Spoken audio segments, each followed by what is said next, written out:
Magluluto naman tayo ngayon guys. At itong pagluluto natin guys, diskarte natin ito. Iwan ko kung nakaluluto na ba kayo ng ganitong klaseng gawain natin. Ito ang ating lulutuin ngayon. Manok naman ang ating lulutuin guys. Gawin lang natin itong adobo. At atin itong isahog natin sa kanya ay bisol.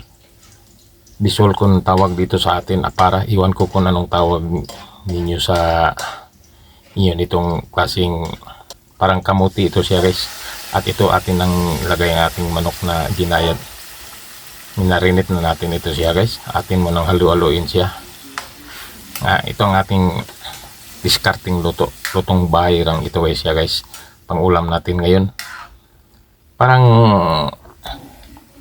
patatas ito kapag maluluto na ito guys. Wala naman tayong patatas kaya ang ating isawag ay bisol kun apara. Ito na siya guys ang ating sinasabi na apara kun bisol.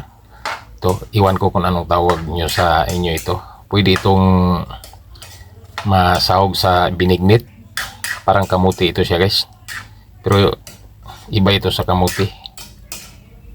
Ito guys, pang sahog ito sa ulam dito sa atin. Ang iba ito ang gagamitin kapag walang patatas. Tulad ngayon wala tayong patatas. Ito ang ating sinahog, ang bisol. Kung apara dito sa tawag sa atin sa probinsya. Ito ating munang halu-haluin guys, kaya kasi nga ating nilagyan ito pang pasarap natin sa ating panimpla. Wala na tayo gumagamit ng asin guys. Ang minarinate na natin na tuyo at saka suka naman ang ating nagdadala sa panimpla natin. Atin mo na itong takpan. Ito na siya guys, luto na ang ating niluluto. Adobo naman o guys, at may bisol naman ang ating sahog ngayon kung apara dito sa atin.